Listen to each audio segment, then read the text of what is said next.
Coming up on this episode of the Model 3 Owners Club show. Holy moly, do we have a lot of Model 3 information for you. And we'll still get to a bit more Tesla news. And we're doing something a little different this time. We have a live audience. Thanks for coming out, folks. Hey, we'll be right back. We'll be right back. We'll be right back.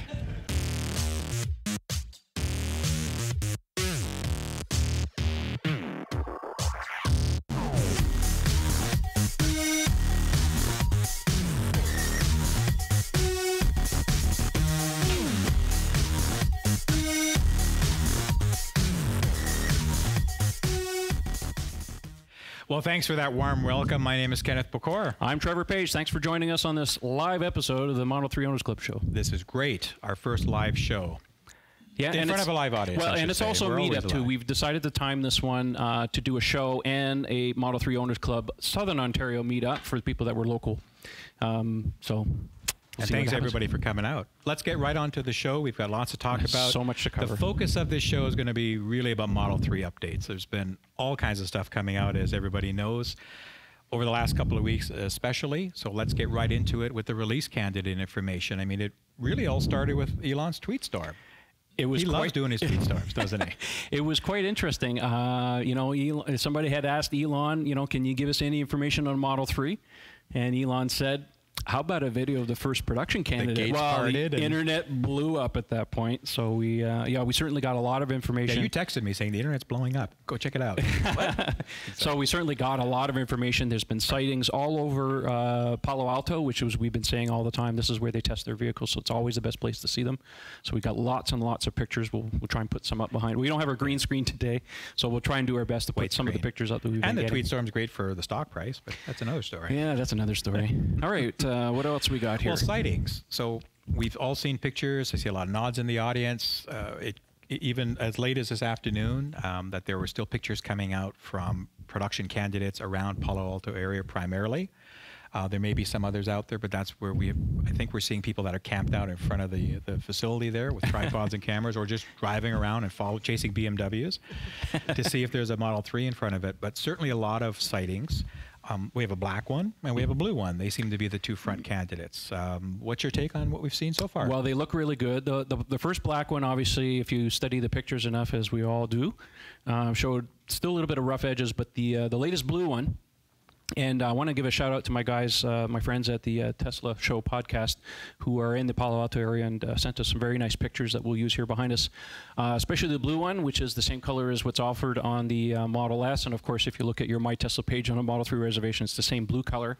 And that one is about the finest detail car pictures we've seen so far, the final headlights, badging on the vehicle. Not that that's really relevant, but it really shows the final not capabilities, but the looks of the vehicle. One of the things we did prior to the show is we spent the afternoon going back through the reveal and then just looking through information from the reveal to this point. And it really is astounding how close the reveal was to what we're seeing for the production candidate today. I would say it's like 95% the same. When you go back and look at what was revealed, all that information, and especially looking at the ride videos afterwards, everybody got the rides. That's and you know, the drivers, the different drivers, some of the engineers, they all had the same speech that they were giving. They were pointing out all the highlights that they wanted to point out.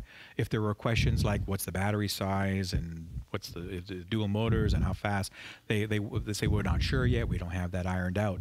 But they were very proactive in giving the elements and the features that they wanted to highlight in this model.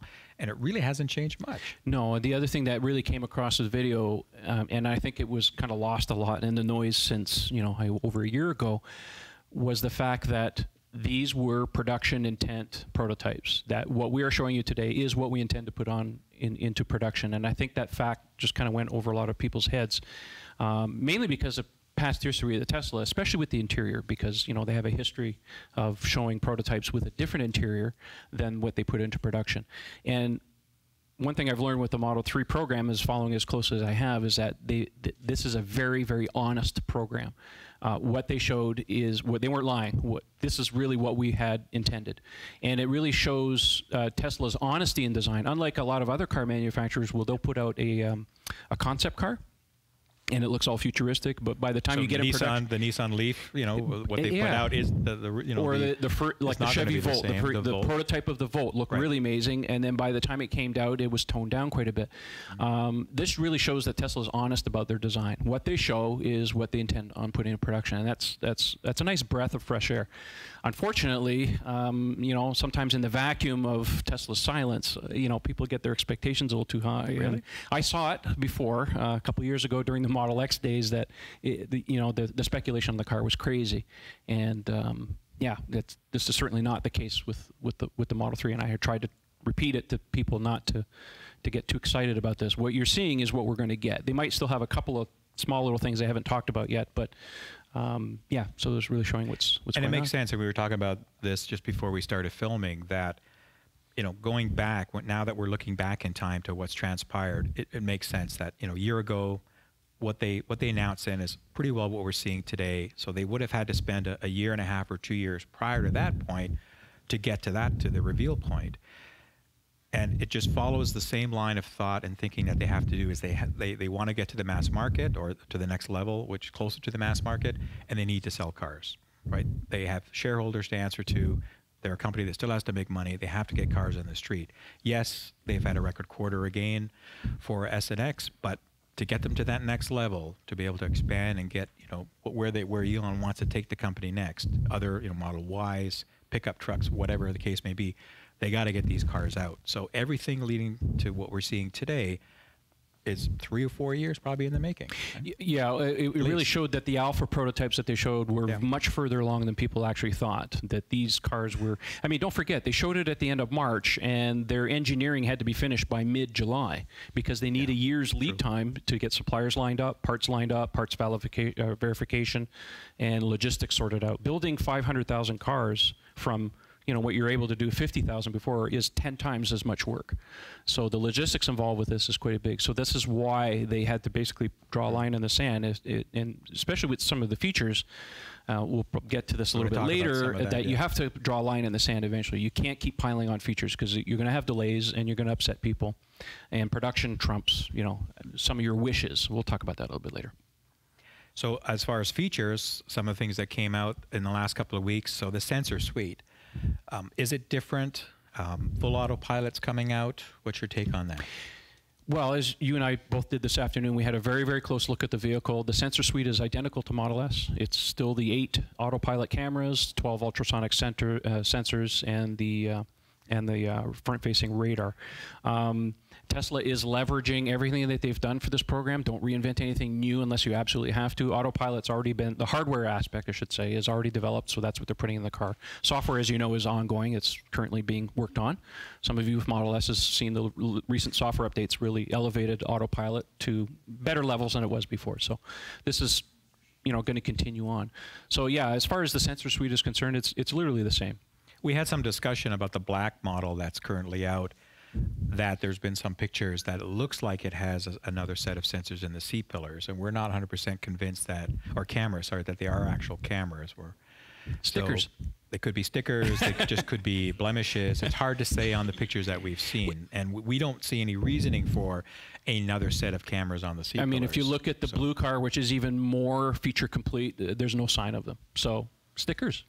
I say it's stickers. Stickers, yeah, for sure. I think we can say the HUD is dead. The HUD is FUD, right? It's done?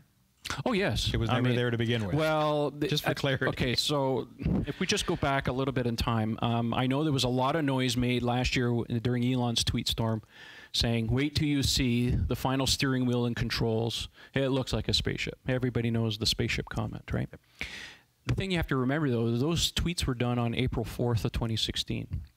And the first week after reservations were open, Tesla was deluged with a number of reservations. And then May 4th, if I remember correctly, they put out the shareholder letter, and they outlined what their production plans were going to be.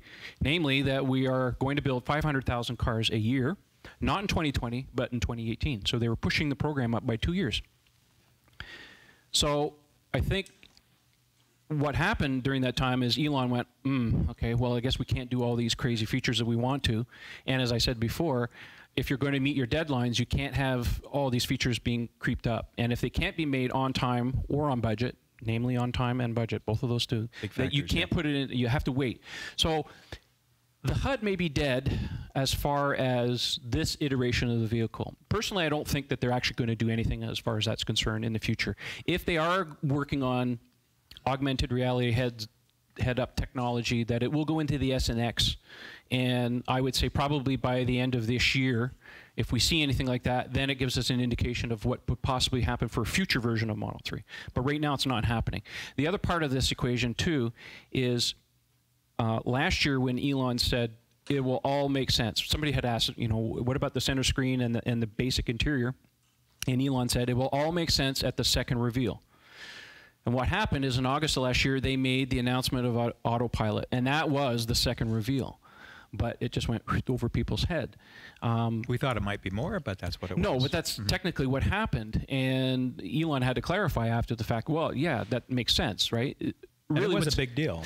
What's happening is, and I've talked about this before, is Model 3 really represents a stick in the ground, a stake in the ground saying, this is where we see the car going in the future. We're not going to design this car for the next 5 or 6 years, 7 years, whatever. So why not design it for a self-driving future, meaning that we don't need extraneous information because the cars, to some people, will be self-driving. Now, I know some people are going to comment on the bottom of the video, I don't want to buy this because I don't want it to drive me. No, we're not there yet. You're still going to drive the car. We're a long way from that still.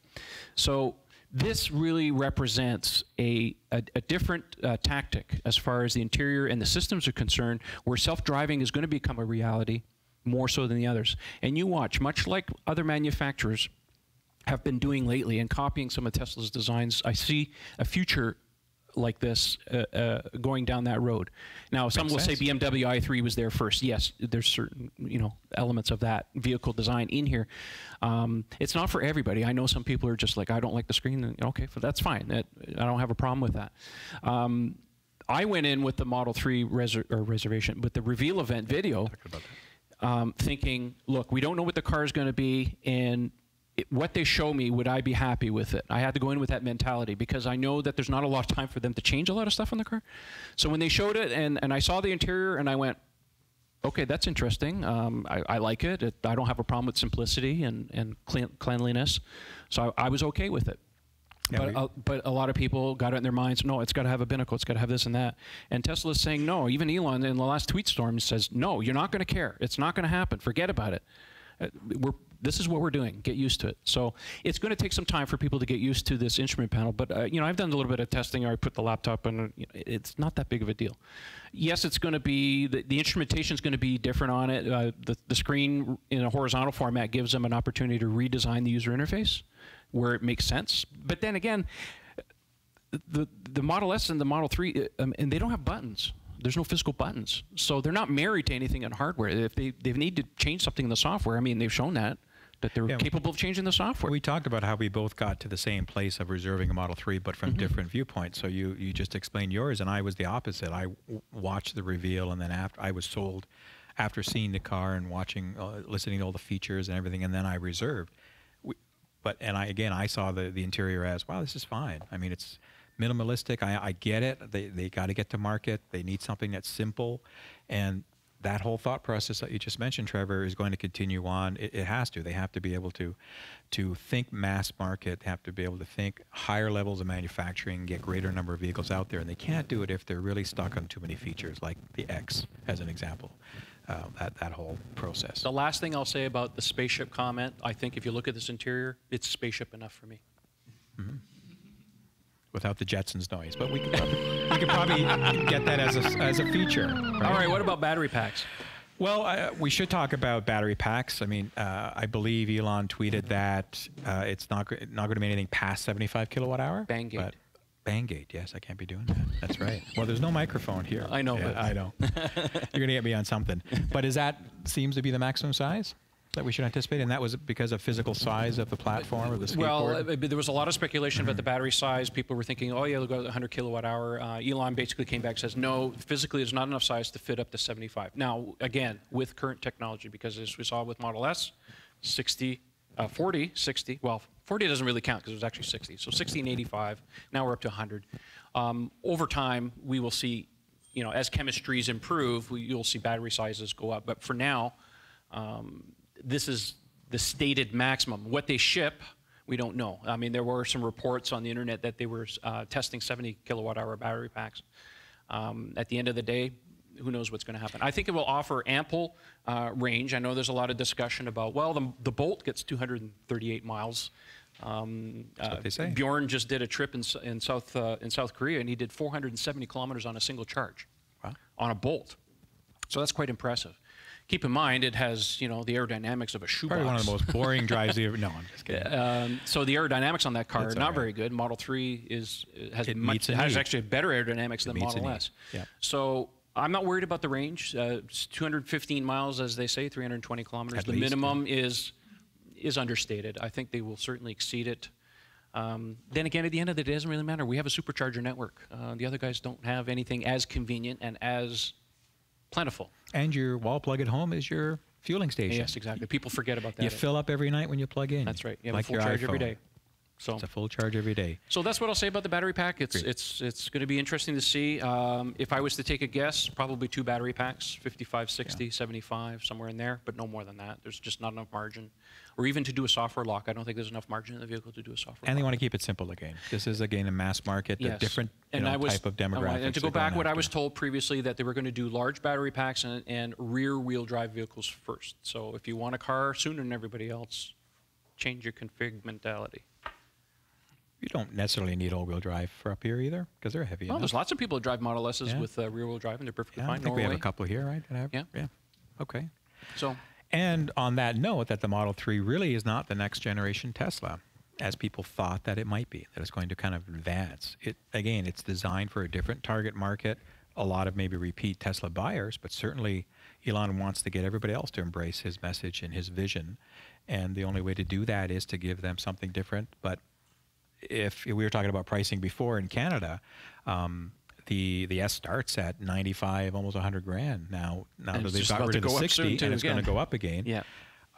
Compared to what we think, something around 49, 50 Canadian, let's say, depending on the tariffs and the exchange of the day. But that's a huge gap. So you can't anticipate getting a product that really you should be paying 100 grand for, 50 grand. That makes sense? Part of the confusion, too, came from the naming convention. Because he called it the Model 3, people thought it was the 3rd generation, meaning it's better than a Model S. And Elon actually fessed up. He says, well, it was my bad for naming it that. I should have called it that.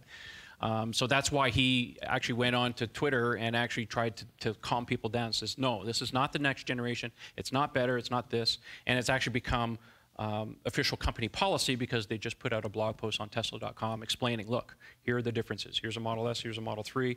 Model 3 doesn't have as many options. It's not going to be fast. It's not going to have the same range. It's all about affordability, right? It's a cheaper, smaller, more affordable Model S, because that's what everybody wants. That's what the car is. So if you want to trade in your S for a 3, go for it. Call me first. Yeah. If it's titanium, call Trevor, for sure. So let's get into some more features of the Model 3 that we've been looking at and seeing in some of these videos and pictures that have come out. The LED headlights. So they are there. Yes, the LED headlights that were shown on the Alpha prototype are making it to production. They are a 3-layer LED. So the daytime running lights are at the top of the... Most cars have them on the bottom, but they're at the top. There are what appears to be 3 or 4 LED headlight segments. So probably half of them for high beam, half of them for low beam.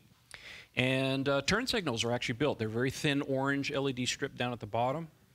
So that came out. We got some pictures of the blue production definitely candidate. Definitely European-esque. Yes. So those. Yeah. So that was really good. I mean, there was a lot of hand wringing when the black one came out, because they didn't look very good. And now with the blue one, with the final badging and everything. So the LED headlights. Now I know some people are going to comment, is it going to be an option? My answer to that is the Model S costs a lot more than a Model 3, and it only has one headlight option. So these are going to be standard. So good chance it'll be standard. Yeah. What we have seen is the nose has been tweaked a little bit. Tiny bit. A tiny bit. We think, we were talking about this over dinner, that it looks pretty graceful and very refined. And it's I'm amazing. seeing some heads It's down. amazing how much just a tiny little thing makes something just look just a little bit better. Look, I mean, at the end of the day, if we didn't see the Alpha prototype, we would look at it and go, oh, okay, that looks great. But now we have something to compare to. It's just like, wow, okay, it's like, trying to compare. Do most people like the new tweak better than the old one? Yeah. The general consensus that it looks a little our little audience nicer. is 99%, there, I think, or 100%. So. How many people wanted to see the Tesla mustache on the front? So about a third? a handful of people. Okay. Yeah. Don't think that's coming.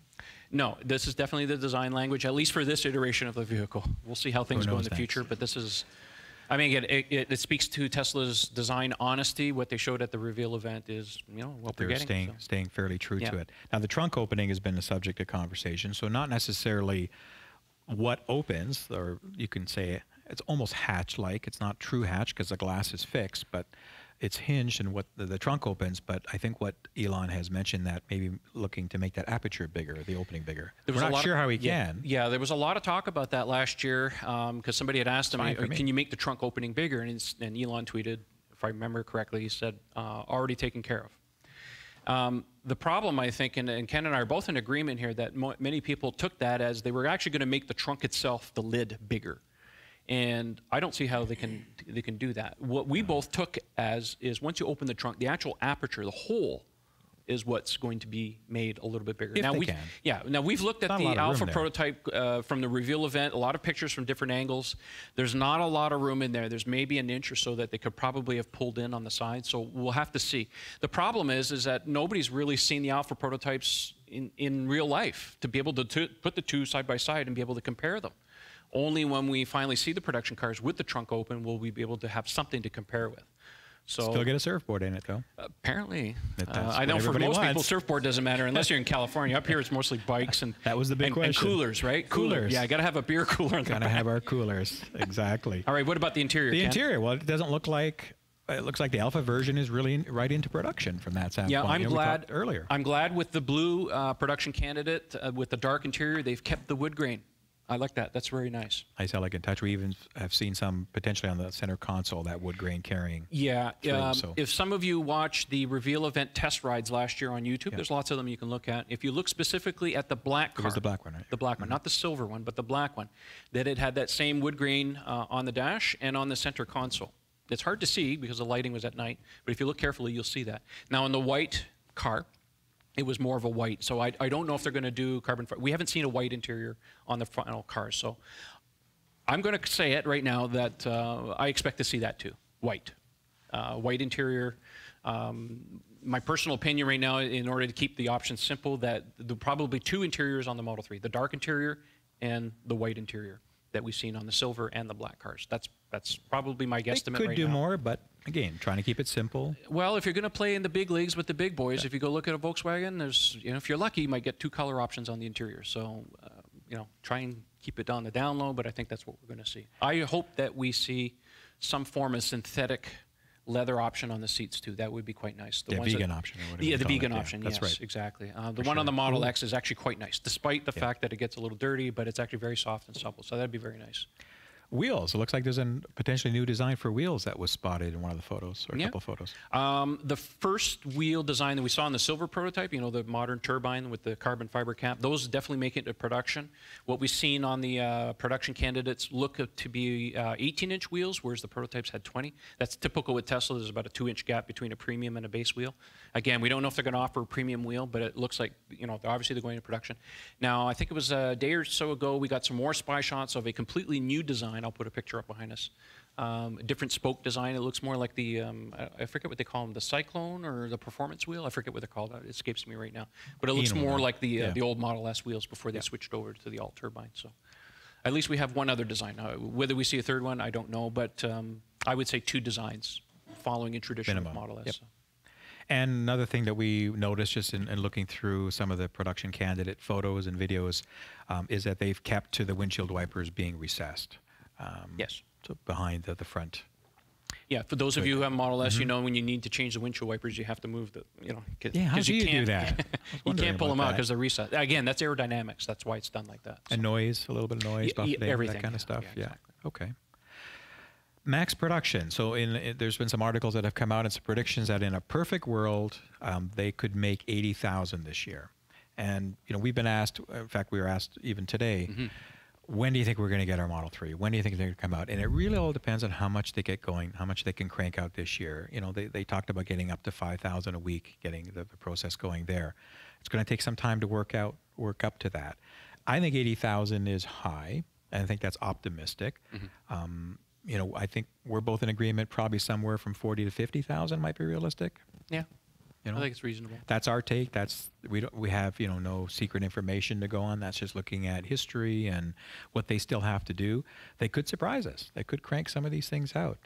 I think it really depends on making sure that the suppliers are actually on board and make sure that they deliver what they're supposed to, making sure that any kinks in the production are. I mean, Elon said this many times before. Production ramp is like an S curve, right? At first, it's like it goes slow, and then there's a certain point where it really starts to ramp up, and then it goes, and then eventually you end up with I'm doing it backwards for your sake, but where once you get up to a certain ramp point, I mean, you can't do any more, and that's when it kind of flattens out. So that's what we can see. The problem is we don't, when the ramps actually occur and when the flattening out is anybody's guess at this point. So they've said they want to reach 5,000 cars by about September. And sometime next year, up to 10,000 cars a week. So that's pretty aggressive. Double. Pretty aggressive. From what they're doing today. Yeah.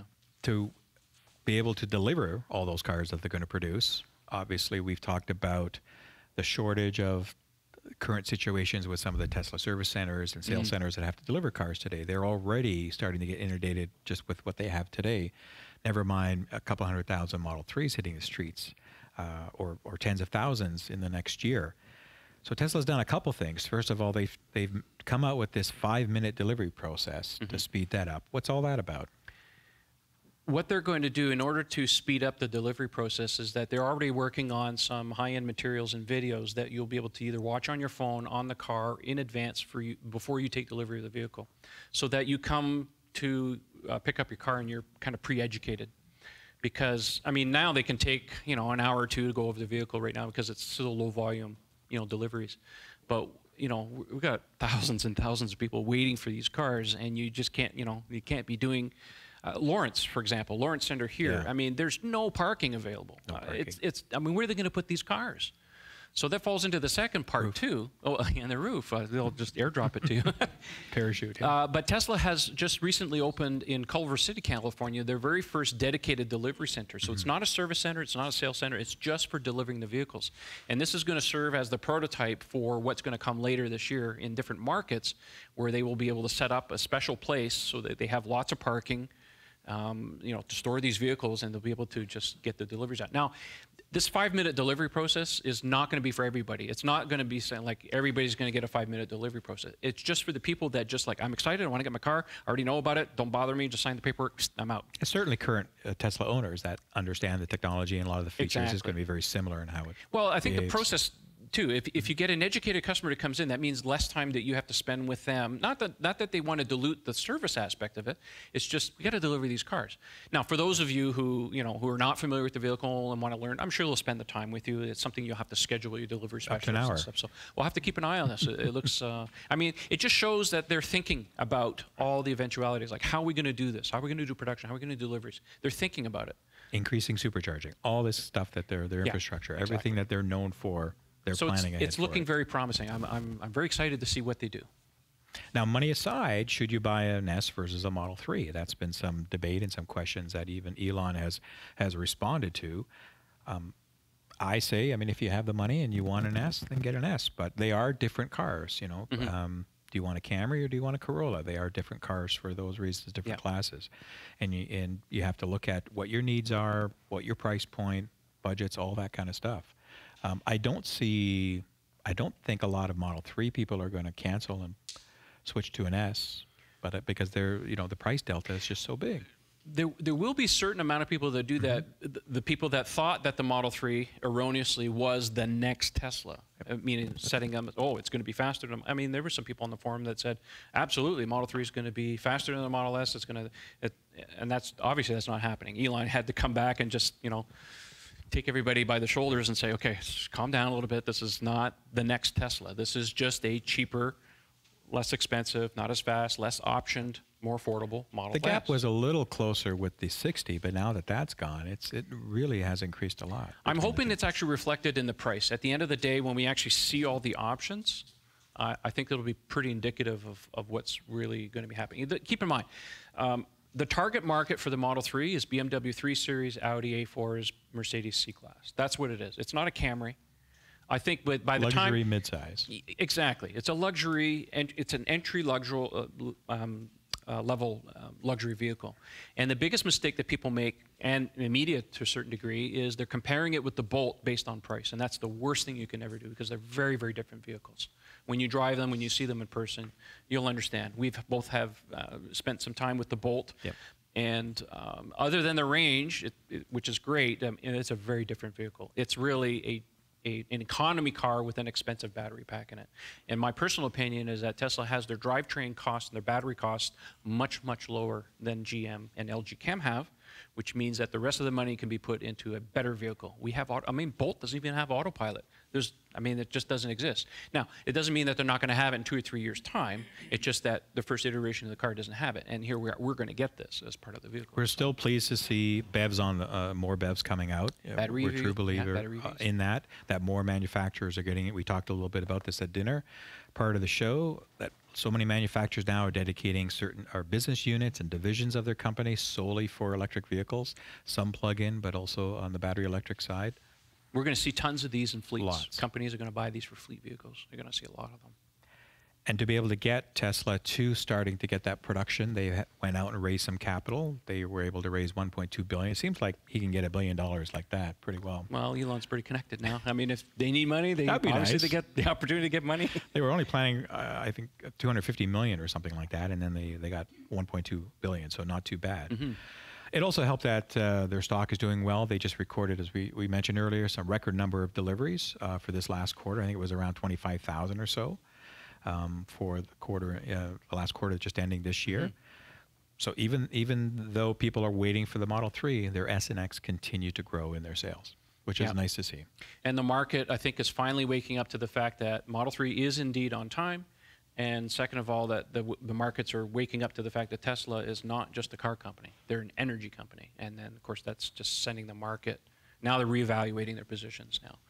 Wall Street just today just reevaluated everything. They put a market price now of $368 a share. So that just sent the stock flying today. I think at like 312.39 right now at closing. So it's looking good.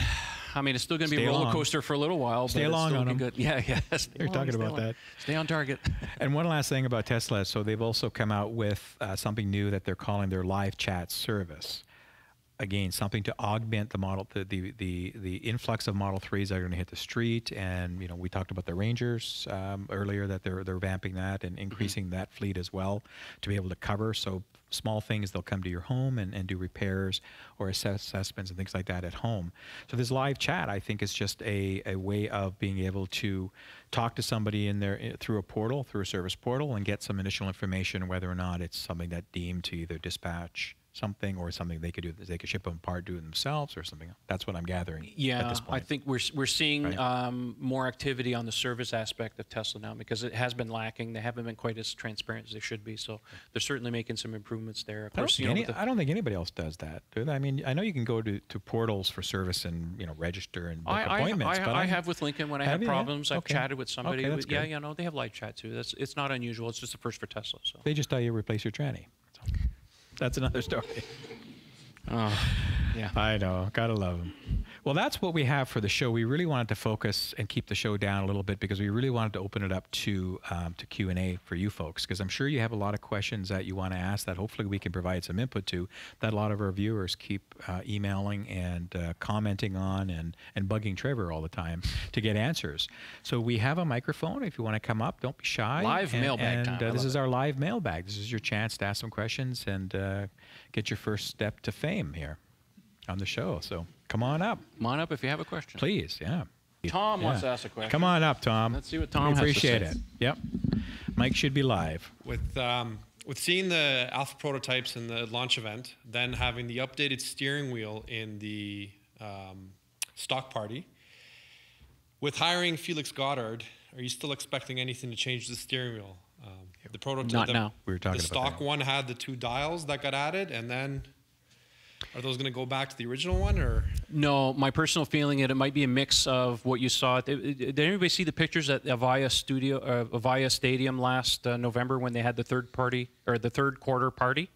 They changed the steering wheel to like a 3-spoke design. I think it's going to be somewhere like a mix of that and what we find on the current Model S. again, we're going back to the spaceship comment, and they hired that guy at you know, round about the same time to help them with designs and stuff. And part of me wants to think that Elon said that because he saw some really cool designs and said, oh, that's what we're going to do with. And then they went, Elon, we got to work out production here. So he since backed off. But he never told anybody about that. So I think it's probably still in the works for future iteration of the car. But right now, I don't think it's going to happen. Because it has the 2 dials like the old one did. But yes. You only have the 1 screen. So what are you going to control on the side screen with dials in front of you? It remains to be seen. I'm hoping that it's more like the Model S, where you have the dials and the buttons, because those serve a function too. I don't think the scroll wheels are quite enough. I could be wrong, but I'm hoping it's more like a Model S steering wheel. I think that would be happy. I think I've made my point to some of the people here earlier too. I think Tesla needs to beef up their voice commands in the car. They need to really beef that up, because I can see it. The writing's on the wall. Legislation's going to come down. Look at, you guys are crazy with the cell phones. That's it. That's it. No more buttons in the car, period. Everything's going to have to be voice commands. So I think they need to lead the pack and spend some more time on voice controls of the vehicle to get ahead of that legislation, because it's going to come. You watch. We've been looking at some of the pictures, and there's really nothing definitive right now that shows the steering wheel, but it does look more like the 3-spoke model just from some of the curvature, but that's the best we could get right now on it. But yeah, hopefully we will see There's more. only been 2 really grainy potato shots of the interior so far.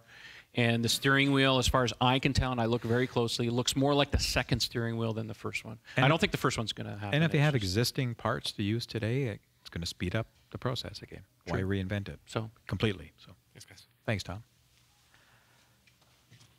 Hi, Ian. Hi, Ian. Hi, Trevor. We spoke about this briefly before the meeting, but with Grohmann, the engineering, German engineering firm that they acquired, there was some negative news yesterday about the founder retiring and them shifting engineers around. Could you comment a little bit on that, please? Well, Grohmann is a company that's been around for a long, long time, and they have a lot of companies that have been working on in the automotive business and you know, automation and stuff. And since the acquisition of Grohmann by Tesla, I could see the writing was on the wall that eventually, once those contracts either expired or Elon just got fed up, that he was just going to cut them all off and wanted them to dedicate 100% of the time to building the Alien Dreadnought version 1 and 2 and whatever. So I think what's happening here is we're seeing some jitteriness on the part of the people that are working the company, thinking, oh my God, we got to work for Tesla now. What's this going to mean? So now they're making noise about, you know, unionization to protect wages and increases and stuff. So that doesn't surprise me. Keep in mind the unions, I think, in Germany are a little different than maybe North America, so I think they're probably a little more cooperative. We'll have to see how that goes. But I think the fruits of the labor with Grohmann are really going to be seen over the next 2 to 3 years. Right now, the first version of the Alien Dreadnought is going to be whatever they could kind of drum up during the, you know, the time they've been. Keep in mind, they've been working with Grohmann longer than prior to them buying them. So you don't think it's going to have any impact on the production in the short term? Like I think I might have mentioned this before, that the Model 3, from my understanding, the Model 3 design of the car and the production equipment were designed hand in hand. Cool. Thank Rather than what they did with S and X, build a car and then we'll figure out how to make it. They, you know, this is an accelerated program, so they have to work hand in hand. And I think that they've been working with Grohmann for some time to help them with that. But being an accelerated program, there's just not enough time to do like the big, you know, completely automated, no people touching the car thing. That's going to come in time, I think. Elon's mentioned that this is going to be version, what did he say, 0.5? And version 1 and 2 will come later when they build newer factories where they're, you know, the Gigafactory and the car factory are built together. So we'll have to wait and see, but it's exciting. It means that they're growing up and they're learning. Got to play with the big boys, right? Play with the big boys. If you're going to get to this, yeah, you got to change your methodology. If you're going to build this many cars, yeah. Thank you. No worries. Thanks. Hi. Hi. Hey. Have you heard anything about like possible split screens options with the big screen and maybe a little on the bottom side? Just you mean on the same center display or a separate display altogether? No, same center display, but a split screen option. So you may have like the map on the bigger side and then maybe a music on a little on the bottom side or something.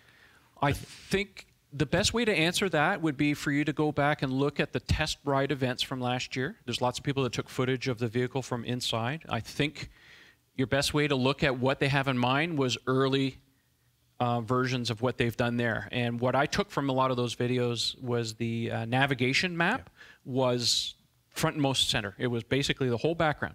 And when they pulled up information for the car or media and stuff, it was always an overlay. The map was always There present. seemed to be a swiping motion as well. Exactly. On some of those. So now that doesn't mean that it's not going to change, and I'm sure it will change with some refinements. So now with autopilot, you know, because now we don't have a binnacle, so we're going to put the autopilot information. So there's two schools of thought. Are they going to build some kind of user interface where they show some autopilot data, or are they basically say, you know what, when autopilot is ready, do you really need to see that? I think you do need to see some of it, just maybe not all of it. I mean, the two shots that we saw from the interior, I mean, there's been a lot of talking on the internet, of course, trying to decipher what they see. I mean, you can see on the icons on the bottom, if you're familiar with the Model S, I mean, the climate control button is there, and the seat heaters are there, and the T logo is there. So the usual stuff is there. I just think that they're going to think about the user interface a little bit differently with more modal overlays rather than some splits. But split screens could happen too.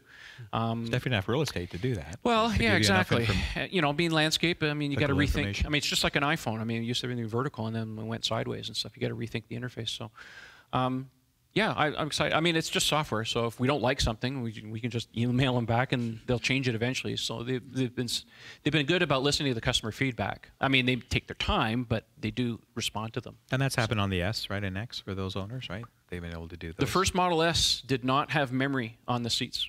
They added that later. So if Model 3 is lacking in feature, they'll add it later, I guess. So. Oh, we do. What? You jogged my memory. We didn't have this in the show notes, but we do think the mirrors are folding, just by an observation yes. that we've looked at a couple of different videos, and okay, it's got to be. So the mirrors do fold, whether they're They look that motorized way. or not. We haven't seen it fold. We haven't seen it, but I have a video that shows like literally 1 second before and 1 second after, and the mirrors were folded out, and there was nobody near the car. So we put I two and think two they're together. motorized self-folding mirrors. Which would make sense at that price point. Well, every other car has. I mean, God, you can get it on a cheap Kia. Why they can't put it on a $35,000 Tesla? Not that Kias are cheap. We just mean cost effective. Sorry, inexpensive. Cost effective. Inexpensive, right? A lawsuit here. I had a Kia. It was a great car. Me too. I had a couple. There you go. There you go. No, they're all good. Hello, Kevin. Hey, Brett. Trevor. I'll answer to Kevin too. That's Sure, whatever. Yeah, thank you. My question would be, I know the HUD's not going to come out in the Model 3, but if it's going to come out in the Model S first, would that be software or hardware? So It's hardware. It is hardware. Yeah, so you can't do a HUD in just software. I mean, you have to have a secondary projector. If you've seen, there's aftermarket HUDs you can buy. I'm trying to get one of these NavDs to try to test to show people that whether you need it or not. I don't know if it's going to happen or not. There are some apps you can put on your phone that will do the HUD, and you just press the button and it flips and it shows up on your screen. The thing about a HUD you have to remember is that anything that reflects onto a windscreen, you get a ghosting effect. And that's because you get refraction from the interior glass layer and the outer glass layer. So most of these HUDs that are purpose-built have like a coating or something that prevents that from happening. So it's obvious that Tesla doesn't want to do a HUD on the Model 3 because they don't see that as important, because autopilot, you know, may or may not need the information. So, but if they do it on a Model S or an X, it'll definitely be implemented in hardware. Sure. Well, the video I saw, I was impressed with the HUD, the way they did it. And The concept. Yeah, the concept. Yes. Based on the Panasonic, I think. There are a lot of concepts. impressive. Yeah, Continental has one. Hyundai Cadillac has came one. out with them at Panasonic. first, yeah. They all have these. And this is the thing that most of the I have to be careful. I think some of the manufacturers are going that way because none of them want to do. None of them are brave enough, maybe at this point, to do what they did with the Model 3 and just kind of like clean. It's just another way of looking at it, I think. Not that one's right or wrong. It's just Tesla's just doing it their own way, and obviously they've shown that they don't need to follow everybody else. Very good. Thanks for the question. Thanks. First, thanks for doing this. I think it's great. I think we're all really No problem, enjoying Stan. it. Thanks for coming. You're very welcome. Couple of questions. The first one has to do with the trunk, and I know you talked about it. I'm just wondering, has anyone kind of tried to figure out the actual dimensions from the photos? The overall vehicle, you mean? No, the trunk opening. Oh, the trunk size? The opening size, yeah. No, it's tough to judge. I mean, you know, unless somebody puts their hand here and you can do some Photoshop measurements, it's a little Or tough. has a piece of luggage trying to throw in. Again, you know, the Model 3 is positioned against the BMW 3 Series. So if you want to find something that's close to that, go look at a 3 Series. That's probably the closest thing you'll find. It looked fairly deep enough. It looked like it had 60-40 split, or at least some sort of split. The one thing that I will say about the trunk that I find is advantageous to the way that they've done it is because instead, you know, most sedans when they have a trunk has a short throw. Yeah. Like if you look at a Mazda 3 Series, for example, they got the double hinge thing where it just kind of lifts and goes straight up like that. The problem with that is you don't have as big of an aperture. Right. And what they did with the Model 3 is that they moved the hinges way up on the C-pillars. So what that does is it allows them to have a trunk opening that doesn't flip up like this. It goes much further back. So that means that they can take the opening and push it more towards like the contours of the back window. Okay. If you look at the reveal, there's one picture. I'll show it to you later. But there's one video and some pictures where they actually did open the trunk, and you can see the opening, and you can actually see it, that it follows more of the contour of the back window. Okay. Good. So that's why we determined we're not sure how much room there is to actually widen that aperture anymore. It'd be very small if they could. This is something obviously the designers have thought about. It's just because they have to have that fixed glass, there's only so much you can do. So, you know, if you look at it like that, then you got to think, well, okay, what can we do to mitigate some of the shortcomings? And you know, obviously, this is what they came up with. I think at one point in time, I think I recall Elon saying something about moving some bulkheads to enlarge the opening a little bit. Again, I think it goes back to what we were thinking is that people were thinking they were actually going to make the trunk physically bigger, like the actual lid itself. And there's been a lot of conjecture and speculation on the current production candidates coming out because they see that the cut line for the back trunk comes down, and it looks like it cuts through the back the taillights, I should say. Okay. But the problem is that the cut line, if you follow it, goes through not only just the side, but down the front, and then the lip on the bottom follows. So even if you were to attach the tail light to the back part, how is that helping you when the aperture on the back is still this wide? It's not going to. No. So I don't think that's where the cut line is. The cut line is exactly where the Alpha is. They just made the inside maybe potentially pinched it out a little bit. Yeah, I had a sense that his comment related to probably the hinge points, to maybe allow a larger opening that way as well because of that. There's potentials. Like I said, you know, they showed the Alphas last year, 3 months. That's a lot of work to re-engineer a lot of the body stuff. And the hinges are well off that opening. They're well up, you know, halfway up the rear glass. The way I look at it is that it's kind of halfway between a trunk and a lift back. I mean, yeah, you can't get a full lift back on a fixed piece of glass like you can on the Model S. So it's a kind of a good compromise. I think they saw it as they want to be able to open the trunk, but get it out of the way. Yeah.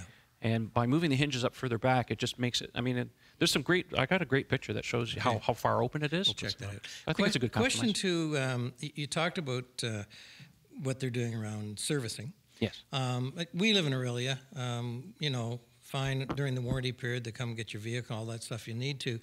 I do understand, though, that they're talking about franchising or licensing independent garages to service Teslas. Can you elaborate on that at all? That could be the body shops that we didn't really talk about, but that was one thing that they were looking to expand on with bodywear. There's two parts to that. Elon has said that they are going to, the service manager, John McNeil, who's head of global sales at Tesla, came out and said that we're going to fix this body shop problem because you know they're going to open a lot more of them to handle the body shop situation. Or certify people. Yeah, exactly. So that's one aspect. The other one too is that Tesla said that they are going to make service manuals available to more users so that you can do some basic maintenance on the cars. That's a good step in the right direction. Right now, if you really think about it, on an EV, because you're not dealing with a gasoline engine and the complexity behind that, most of the repairs on the car are relatively minor, simpler. And that's why they're putting a lot more effort into, well, at least short term anyways, into the Ranger service, where they will come out and do, you know, change your tires in your driveway and fix the door handles or the windows, that kind of thing. Whatever. That's something that somebody can come to you about. So they're thinking differently about the service aspect. But on the flip side of the coin, we're both, and I think everybody can agree, they need more service centers anyway, because what we have now are completely overloaded. We're fortunate we have another one that just opened in Oakville, and that will take some of the load off. With Lawrence. It's probably swamped already. I haven't been to the Mississauga location, so I don't know how busy or whatever that is. But there's a backlog at Lawrence. It's a bit of a problem. So I'm hoping that they fix some of those things. So That's Okay. Yeah, it's going to be interesting in the next. I mean, these are growing pains, you know, but it's nice to see finally that. In some ways, it's unfortunate that some users had to really push the company or shame them in some ways to get them to act on it, but act on it they have, and we're going to see more of that soon. So it's good. I just hope that we don't have to keep prodding the company to fix problems. They can be a little more proactive about it. Great. So. Thanks very much. You're welcome. Thank you. Thanks. More questions, please. Oh, we have Nick. Yeah. Got a whole bunch of questions, right? Okay, first of all, can I call you out for a second? Can we call you out? Sure. Yeah. So for those of you watching the YouTube show, we have 2 members that have come out tonight, and one of them is there's Ian right here. Ian was first in line at the Montreal store. He camped out overnight. And so was our friend Nick here at the microphone. You were that guy. Nick was the first one to camp out at the Lawrence Street location overnight. So we have 2 firsts here. Now we just need Vancouver. Yeah, that would be sweet. Who's in Vancouver? Who's first in line in Vancouver? Yeah, please email us. Give us a comment. Email us. And Yorkdale. You know, they started an hour later, but That's right. Did Did they? first in Yorkdale as well. Thanks for coming out, Nick. Yeah, No appreciate problem. it. Just 70 questions. By the way, Nick is also the 70? one. Perfect. By the way, Nick is also the one that drew the unicorn and put it on the sketch pad and tweeted it out. That was Nick. I did He's not famous. create it. He just drew it. It was off the mug, Yeah. but he was the one that sent that out. So. If you actually go to his website, the artist that made the mugs, if you go Yeah. to his website and read, Yeah. he actually talks about he consulted his lawyer after seeing that someone copied his artwork. But then he also put in brackets his brother-in-law, so I don't know. He lives in the what to say US. about it, so- He lives in the US, right? There we go. Yeah, when I read that, I was like, eh. Yep. Did not take any credit. I didn't make any money, just for fun. We have an There you artist go. in our midst. There you go. First question comes from a buddy of mine that out in Hamilton, couldn't make it tonight.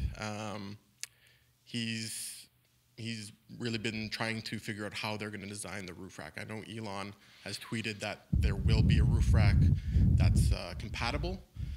Now, does it mean compatible that someone else has already made with a suction cup that will work on it, or is Tesla going to make? Do you guys have any info on the roof rack? I how haven't it's heard going to anything. work? I have no information on that. The only thing I can go about is what they've done on the Model S. You need the panoramic roof with the built-in slots, and then you'll have to buy something that's made to use that. Like, what is it, the Whisper that you need? Whisper, Yeah, exactly. That's. I would guess that's probably they're going to wash their hands of it. We're going to build it like this, and then you have to deal with it. We know a hitch option will But be because of available, the but- way that their roof is made, I don't see how it's going to fit. Right? We'll have to wait and see. And when you're talking about that sticker on the C-pillar, Mm-hmm. I'm just wondering if that could be an attachment point for some sort of roof rack. Well, or something. I do know- I don't see how it would work, but just something that. I know that this is. I know some people don't like this idea, but there is a company out there called Seasucker, and they make some really powerful suction cup mounts for all kinds of stuff that you can put on glass surfaces or metal surfaces. Yeah. And they got some videos out there where they put it on a NASCAR car and they actually put a couple guarantee it. bikes and they work. I know some people have a fear of that. I don't know. I don't have any opinion of that. Personally, I would rather get a hitch option. Yeah. Where you can just throw a bike rack on the back. Mechanical latch would. Well, it's better I would for feel- aerodynamics too, right? I would feel more comfortable with.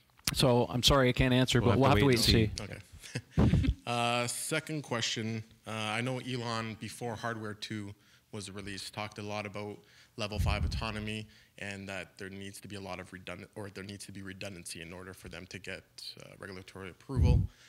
What do you know in the current hardware for Hardware 2, if it has it?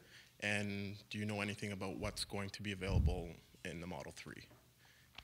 All I know is that the same hardware suite that's found in your Model S is going to be in the Model 3. So the NVIDIA Drive PX2 computer, the same sensor suite, the same camera arrangement. We already seen that with the car. As far as redundancy, I have no idea what their plans are. So we don't know if it already has it, or... All I know is that whatever they're working on, they send out through periodic software updates that are running in shadow mode on your car. So it's learning whether you can use it or not. It's learning. And they're sending all that data back so that they can improve the software. Obviously, with the latest software updates, improved it dramatically. Yeah. It's only going to get better as we go. I can't make any predictions as far as how. One of the nice things, though, is that everything that's going on with S and X right now, it's currently be active, is just going to be on the Model 3. The safety features are there. We know that. Enhanced autopilot, self-driving, all of that.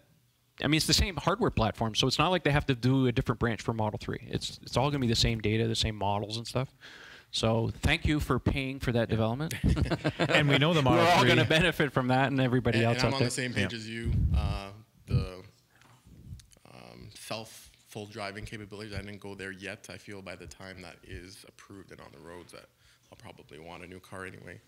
But for now, the auto steer is fantastic, and the 8.1 update was a huge improvement. And again, we know that because of the simplistic nature of the Model 3, that Elon is positioning that to be a car, to be a great candidate for full autonomy. So we know that that's his vision for that at some point in time. Well, it's obvious if you look at the interior and what he said, that this car was designed from the ground up for self-driving, whereas S and X was something that was added on after the fact. So that, you know, they see that as part of, it's part of their part 2 of their master plan, a ride-sharing network. You can't get there without this. So. Do you think that they've gone ahead and put all of the hardware 2 in the Model 3 because they figured it was cheaper to do that and let us be the guinea pigs that gather their data rather than kind of like what Google has done in trying to rack up the miles themselves? And obviously Tesla's leading the way. It's no mystery that you guys that are buying Model S's are paying for all of this. The options pricing are very expensive, and they're using that money to get the cost down for everything else. So, you know, they've been pretty transparent about that you know, Model S is expensive on purpose because they need the money for the R&D for everything else. But the hardware platform, at the end of the day, I don't know what the costs are. I mean, there's a lot of, you know, conjecture as far as what the computers cost. Cameras are cheap. I mean, you can buy HD GoPro knockoffs for $50-$60. It's not a lot of money. Yeah. It's the computer that's in there and the R&D of the software. That's where the expenses are, right? So, and just like anything else, the more you make of something, the cheaper it gets. Good. All right. So yeah. Wasn't 70, but we were ready for it. Thanks a lot for doing this. We have coffee. We're ready for it. Thanks for coming out. Absolutely. Any other questions? Oh, Ian's got one. Good. Just on the autonomy, we were watching a bit of the Nissan Leaf in the UK on Fully Charged. It was a 20-minute video or something like that he runs around, and it's pretty impressive that this thing is driving the streets of London or in England, and it's going through roundabouts and it's navigating stuff, and he only had to take control once to go around a parked bus that only because the car was confused. It didn't know if it was in congestion or was a parked bus. So and he just went, certainly the technology, and that's Nissan trying to play catch up. So surely Tesla is ahead. Everybody's working on this technology. It's just I don't think it's a matter of so much of who's first. It's just who can. I mean, all of this autopilot technology everybody's working on is in the name of safety. It's not in the name of, well, you're going to be able to sit in the back and go to sleep. There's some people that want that, but it's about safety. It's really what it's about. Go ahead, Ian. Go ahead, Ian. Gentlemen, so cool of you to do this. Thank you. So much fun to meet the... Cool for you guys to come out and then watch us do this. It's not even over yet. Yeah, exactly. So my question is, and it follows right along with what we're talking about right now on the levels, to get to level 5 autonomy, do we think the Model 3 is going to have that very complex and expensive NVIDIA processor that's required for it? Yes. Really? Yes. Because that's a big ticket item. I don't know how Elon, they can figure out. No, economies of scale. Mass quantum. Elon and Mr. Huang are very, very tight. So yeah, they've got some kind of deal going on. Don't forget, Tesla has been using NVIDIA processors and graphics chips for years. There's 2 of them in every Model S. There's one that run each screen, and they talk to one another. They're Tegra 2 and Tegra 3 chips. They've been using those for a long time. So this is just Tesla's the first company to jump on board with this computer. Volvo's announced that they're going to use it. Audi's announced that they're going to use it. So economies of scale, by getting more people on, just means that everybody else gets it cheaper too. Yeah, I'm sure he got a deal when he said, "Hey, we need 400,000 plus of these things." Oh yeah, now, That'll make any supplier stand up and take notice. Yeah, correct me if I'm wrong, but I thought there was like a 4-digit price tag on that thing as it stands right now. We don't really know. No, yeah, there's been a lot of talk. Some people say, "Oh, it's $1,000." Other one says 15,000. But you can't tell me you're going to put a $15,000 computer in a $35,000 car. Well, yes, that's my question. So it didn't seem. No, it's not $15,000. Okay, that's for sure. That's not what they're paying. And my second question is, that's a really spiffy T-shirt you have there, Mr. Page, and maybe you could tell us a little bit about where it came from. This T-shirt, now it's not one of ours, but totally self-serving. Ian, so just a reminder here, Ian was the first one who camped out overnight at the Montreal location. He had this wonderful tent, Evolution. He had this design. It made the rounds of the news and social media, and he has these great T-shirts for the, what did you call it? The for the cause, or T-shirts for the cause? Yeah. What do you call it? Jeez, I don't even remember my own slogans. How bad is that? But yeah, Go ahead, Evolution plug for yourself. the cause. That's right. And the idea was there was so much demand that came through for the forums and people all over the place that they said you should sell something like that, a sticker, a T-shirt, whatever. So I decided to put it out there. I'm working with teespring.com, so you can go on there, just search Mad Hungarian on Teespring, and I'll put a link to the show notes in the video, so if you want to check out Ian's, check it out. Got some good T-shirts. Yeah, to me, the important thing was I wanted it to be kind of beneficial to the cause. And as a result, there's $6 from every shirt sold goes to Plug-in America, Electromobility Canada, and also LAVEC, which is the Quebec Association. And we've sold over 270 shirts so far and raised over $1,600 for those 3 organizations. Awesome. So yeah, I'm amazed. So anybody out there who has one, or you people at home, thank you so much for supporting it. It's been great, and it's been getting a great reaction from the organizations as well. Excellent. It was a small great. thing, Thanks for doing that. Thank you. So yeah, I'll put a link down on the bottom of the show notes if you want to check out his T-shirts. I wear mine quite regularly. When my wife is fed up with me wearing my Tesla ones, this is one I put on too. So I like it a lot. Another Tesla. Hey guys. How you doing? Hi. I just had a quick question about we haven't touched on the subject of another business aspect for Tesla, which is the insurance business. Now they say the cars are the very few accidents, and because of this autonomy, and will they be looking to cash in on that where other insurance companies don't really understand how safe these cars actually are? Yeah. Let me start, because I was talking to Bev just before this about that. So from a Canadian perspective, I guess North American in general, the insurance can insure, your major carriers can do that today. But a lot of times they're taking a guess at what the rates are going to be because there's no historical data to back up, that they are as safe, and that, so they look at number of accidents and costs associated with that, and they'll rate it. And as time goes by and there's not a lot of events, then the prices will come down. I know that when I looked at another EV a couple of years ago, when I was thinking of getting into the EV market, the insurance for that was lower than my existing car, which was a 5-year-old car versus brand new or 6-year-old car. So they are traditionally lower. Tesla it makes perfect sense for them to get into the business. I don't know if that's going to be transferable in Canada, first of all, because there are different legislation and regulations as far as insurance goes. But if they can fund it and they want to support that, they certainly would be a good carrier. But I know all the other carriers, S and X owners today, you can get insurance, and maybe, Nick, you can corroborate that your rates are decent, right? Now the S has a track record. The 3 will be new, so they'll have to let a little time, but they'll use some of that, right? Yeah. Right. So will Tesla insurance come to Canada? Well, or other countries outside the U.S.? Again, John McNeil, I heard him in one of the conference calls say that they were offering this insurance plans in certain markets, kind of on the down low for people that had difficulties getting it. Tesla feels that they may expand the program should the underwriters not see the value of autopilot being safer. So they're willing to put their money where their mouth is should they need to. So we'll see how that plays out. But it seems like they're committed to doing it if they need to. But right now it's kind of quiet.